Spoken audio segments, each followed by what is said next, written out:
Zoro va-t-il mourir ou bien sera-t-il capable de continuer l'aventure? Zoro sera-t-il à l'article de la mort ou bien la faucheuse aura-t-elle accompli son devoir sombre? J'ai fait mon stock de vodka et de whisky. Tout ce qu'il faut pour encaisser le choc, les amis. J'espère que c'est le cas pour vous aussi. On y va, Oda. C'est bon maintenant. Tout le monde attend. On peut y aller.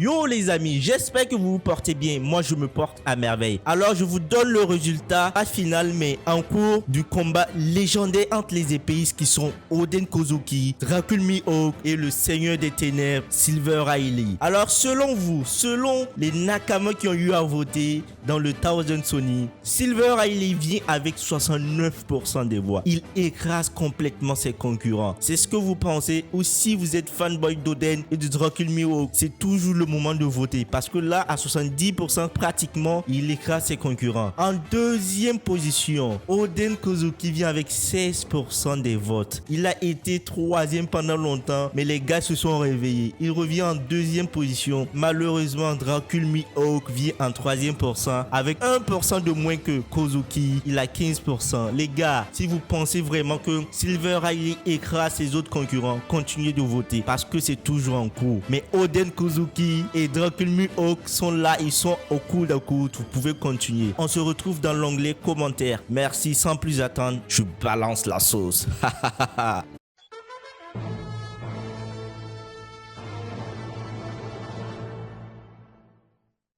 Le chapitre 1039 de One Piece est sorti le dimanche dernier. Et le moins qu'on puisse dire, c'est que le destin de Zoro, l'épéiste de l'équipage au chapeau de paille, semble particulièrement préoccupant. Après avoir affronté Big Mom et Kaido, Zoro était déjà particulièrement affaibli. Un combat durant lequel il s'est énormément démontré en découpant une corne du crâne du géant tireur de continent de Nigashima. Il a aussi attaqué Kaido avec une technique directement sortie des enfers, dont Big Mom a sonné à Kaido d'éviter de se faire toucher. Si Big Mom, connaissant la résistance de Kaido, a pris peur, cela montre la puissance démentielle de la technique. Après cela, notre cher épéiste de la brume Zoro, un petit dédicace aux 7 épéistes de la brume dans Naruto, notamment Zabuza.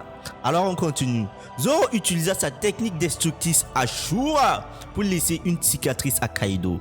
La créature la plus puissante reconnaîtra sa force. Il finira par se faire détruire par une attaque combinée des deux empereurs. Malgré cela, il a dû utiliser un remède lui permettant d'augmenter ses capacités de guérison afin d'affronter King.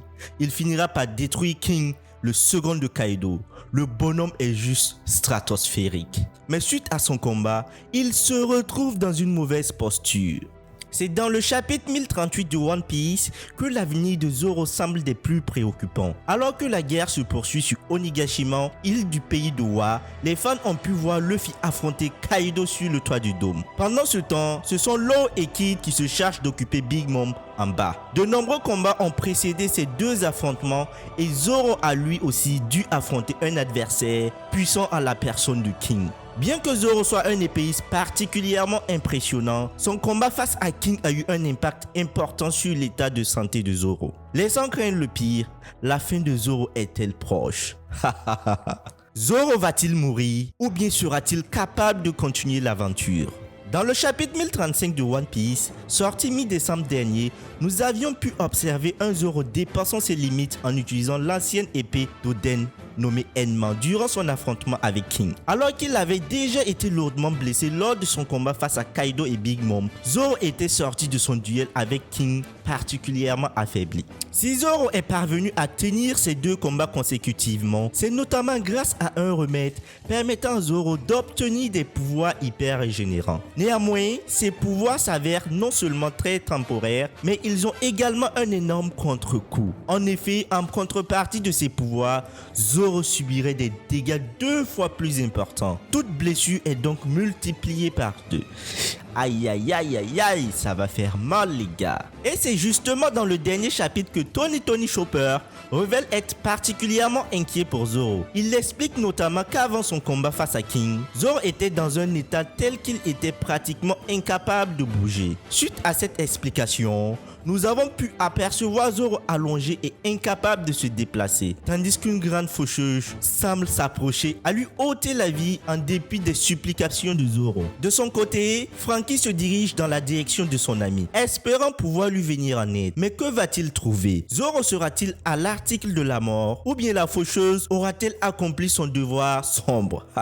En tout cas, une chose semble certaine, Zoro est dans une bien mauvaise posture. Les amis, je vous dis ce qui va se passer. Zoro va battre le dieu de la mort, car pour devenir le seigneur des enfers, il faut battre la mort, surpasser la mort et régner seul en enfer. C'est ce que Zoro va faire. Il a souffert, vous verrez ce qui va se passer. Impossible qu'il meure sur ce coup, parce que le mec, il est appelé à accompagner Luffy pour qu'il devienne le roi des pirates. Ouais les gars, c'est chaud. Après ce combat face à la mort, Zoro sera appelé le seigneur des enfers.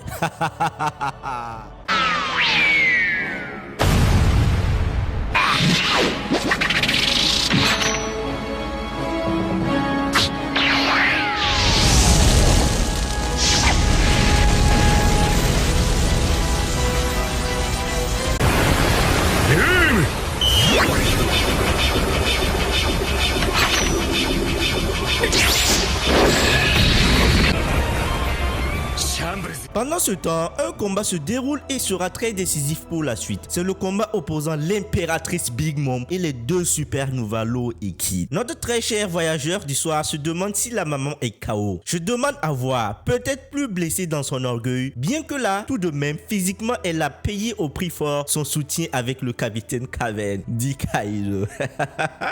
Mais c'est une coriace. Elle a affronté pendant sa jeunesse le Gap de l'époque et reconnaissait avec moi qu'au minimum, il devait avoir la puissance de Kid et Law réunis. Donc des combats à l'intensité mortelle, elle a dû en faire plus d'un. Je vous invite donc à ne pas l'enterrer très vite et à une très grande prudence. N'oubliez pas que nous devons la revoir sur Elbaf. Alors, d'une façon ou d'une autre, Big Mom, elle s'en sortira. Ça n'enlève rien au mérite de Law et Kid, qui maintenant jouent dans la cour des grands. On ne peut pas leur retirer ça. Preuve que leur présence n'a rien d'un hasard. Ils nagent maintenant dans le grand bain et sans débouer.